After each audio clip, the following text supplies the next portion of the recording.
Hello, my dear IP students. This is the time of your IP class, so let's start. Today, we are going to discuss about Cyber Law and Information Technology Act, the act which is meant to deal with cyberspace, internet, and legal issues. Okay, so let's start.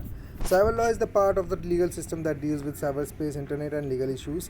It covers a broad area like freedom of expression, access to and utilization of internet and online security or online privacy. It is commonly known as the law of the BAV. देखिए, cyber law cyber space, internet और legal issues से deal करता है, ठीक है ना। इसमें क्या है, बहुत बड़ा एरिया ही कवर करता है। इसमें फ्रीडम ऑफ एक्सप्रेशन भी है, access to and utilisation of internet है।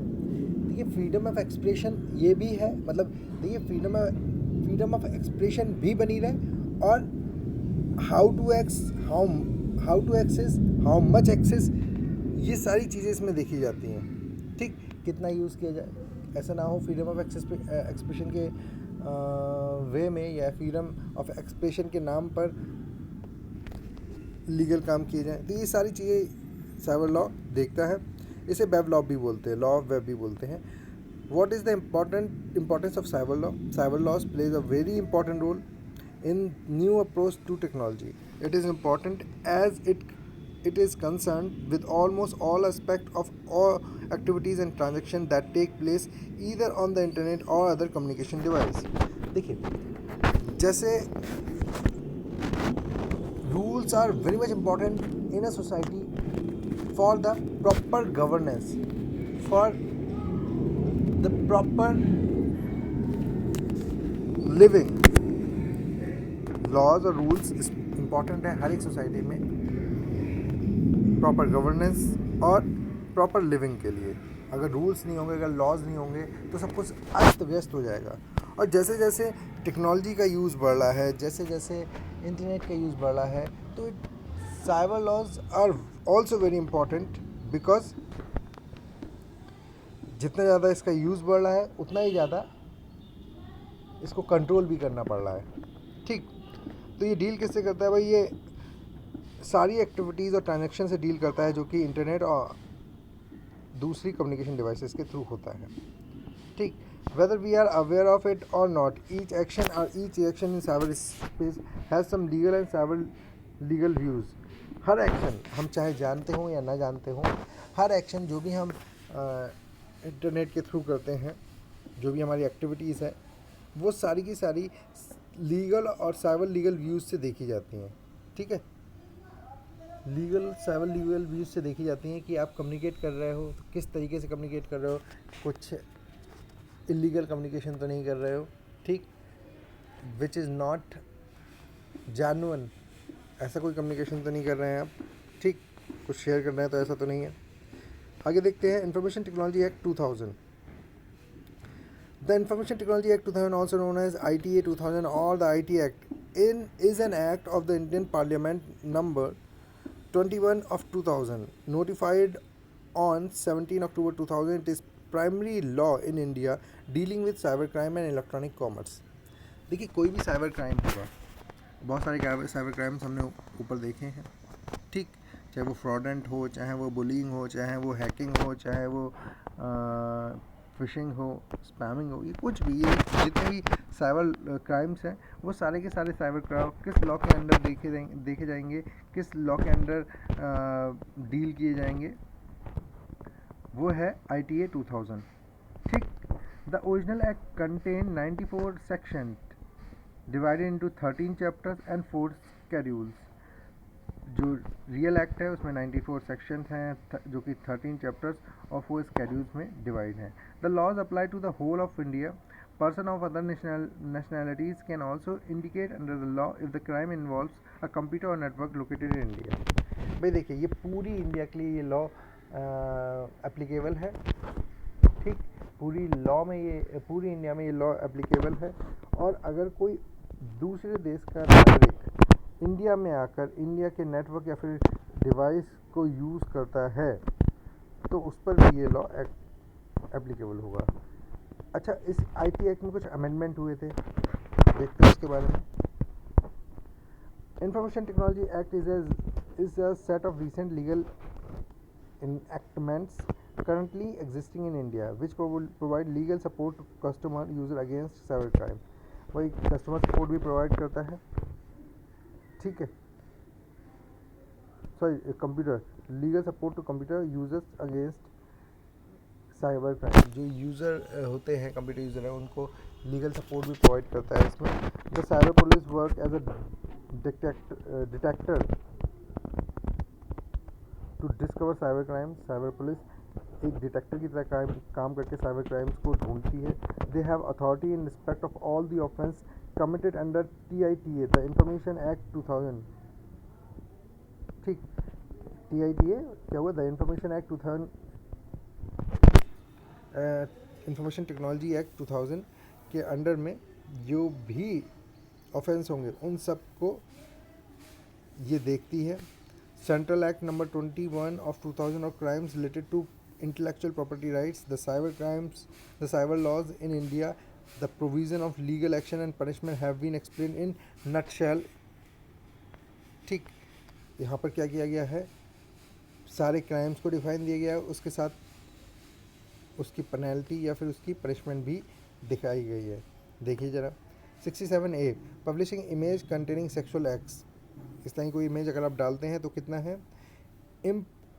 imprisonment up to 7 years and or fine up to 10 lakh, 10 lakh रुपए तक का फाइन और 7 साल तक की सज़ा हो सकती है. पब्लिशिंग चाइल्ड पॉर्न और protecting children online, imprisonment of 5 years or with fine up to 10 lakh on first conviction, imprisonment up to 7 years or fine up to 10 lakh on second convention, अगर दोबारा आप करते हैं तो. Failure to maintain records, imprisonment up to 3 years and और fine up to 2 lakh. भाई देखिए, कोई कंपनी है आपकी, आप ठीक तरीके से रिकॉर्ड मेंटेन नहीं कर रहे हैं, अगर डेटा लीक हो रहा है तो इसलिए इसमें ये ऐसा ही कुछ फेसबुक के साथ हुआ था. तो मार्क जुकरबर्ग को खुद कोर्ट जाके 10, I guess if I am not wrong, 10 जजेस के सामने, 10 ज्यूरी पैनल के सामने अपने आप को प्रेजेंट करना पड़ा और क्वेश्चंस के आंसर देने पड़े. ठीक, उनके ऊपर कार्रवाई की गई. वकील था, देयर वाज अ लॉयर जिसने उनसे क्वेश्चंस पूछे और जजेस ने उनसे सवाल किए बहुत सारे. चलिए आगे बात करते हैं. Failure refusal to comply with orders, imprisonment up to 7 years and or possible fine. Comply with orders के साथ डील नहीं कर पा रहे हैं. Failure refusal to decrypt data, imprisonment up to 3 years. Decrypt आपको समझ में आया होगा, मैंने इंक्रीमेंट डिक्रीमेंट बताया था, ठीक है. इनक्रिप्शन और डिक्रिप्शन बताया था, जो आपने अपने व्हाट्सएप पे भी देखा होगा. सिक्योरिंग एक्सेस और attempting to secure access to protected system, securing access or attempting to secure access to a protected system, imprisonment up to 10 years and or fine. किसी प्रोटेक्टेड सिस्टम को आप सिक्योर करना चाह रहे हो, मतलब उसे अपने अंडर में लेना चाह रहे हो. तो miss presentation, imprisonment up to 3 years और with fine up to 1 lakh. Miss presentation, अगर आप किसी को मिस प्रेजेंट कर रहे हो, किसी का अकाउंट बनाकर इस तरीके से आप हरकत कर रहे हो, या फिर आपको किसी का अकाउंट बनाकर उसकी रेपुटेशन ख़राब कर रहे हो, तब. A major amendment was made to IT Act in 2008. It introduced Section 66A, which penalized sending of offensive messages. अब इस सब में एक अमेंडमेंट किया गया, इसमें कुछ ऐड किया गया. क्या ऐड किया गया? 2008 में ये ऐड किया गया कि ऑफेंसिव मैसेज अगर आप किसी को भेजते हो तो आपके ऊपर पेनलाइज, यानी आपको फाइन देना पड़ेगा. It also introduce section 69 which give authority to the power of interception of monitoring of decryption of any information through any computer resource. वही एक पावर देती है कि जो भी सिस्टम से जो भी इन्फॉर्मेशन भेजी गई है उसे डिक्रिप्ट करने की. 69A act.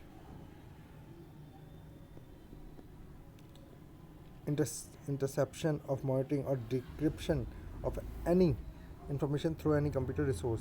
भाई देखिए, डिक्रिप्ट किया जाएगा, आपने कुछ भेजा है किसी को तो गवर्नमेंट के पास राइट है उसे डिक्रिप्ट करने का। ठीक, आगे देखते हैं। Amendment also contain a penalties for child pornography, cyber terrorism, or voyeurism. The act was passed in December 2008 and came into force in October 2009. ठीक है, तो I hope you understand law also, और आपको ये जानकारी मिली कि देखिए कितनी कितनी सज़ा, कितना फाइन पड़ सकता है। तो be aware and make other aware. ठीक है ना, दूसरों को भी इस बात से अवेयर करिए कि जाने अनजाने में हम टेक्नोलॉजीज़ का यूज़ करते हैं। टेक्नोलॉजी आज हमारे हाथ में है, हमारे फिंगर टिप्स पे है। हम उन फिंगर टिप्स का यूज़ करके, कुछ क्लिक्स का यूज़ करके कुछ ऐसा ना करें जिससे हमारा या फिर किसी दूसरे का फ्यूचर ख़राब हो, ज़िंदगी ख़राब हो। और यही फिंगर टिप्स पे हमारी जो टेक्नोलॉजी है, it is capable to make our future bright. It is, you can say, this facility gives you the way to do better. This facility is able to make your future bright, but at the other side, this facility can ruin the whole life. ठीक, now I hope and I believe that you all are very sincere, you all are very, we must say, you all are very smart, so you can understand what I am talking about. You can understand what is good and what is bad for you. Okay, technology का use बढ़ता चला जा रहा है। आज देखते हैं आपके मम्मी पापा, आपके दादी बाबा तक इस टेक्नोलॉजी का यूज़ करते हैं। ठीक है ना, बहुत सारे काम सिर्फ एक मोबाइल से कर सकते हैं आप। तो ये आपके ऊपर डिपेंड करता है कि आप अच्छा करते हैं इसके साथ या बुरा करते हैं। कुछ क्लिक से आपकी ज़िंदगी संवर सकती है और कुछ क्लिक से आपकी या किसी और की ज़िंदगी हमेशा के लिए ख़राब हो सकती है। ठीक है ना, तो आप सारे अवेयर हो गए लॉज से, साइबर क्राइम्स से। ठीक, तो कोशिश करिए जाने अनजाने में भी ये क्राइम्स हमसे ना हो। ठीक, that's it for today. Thank you class.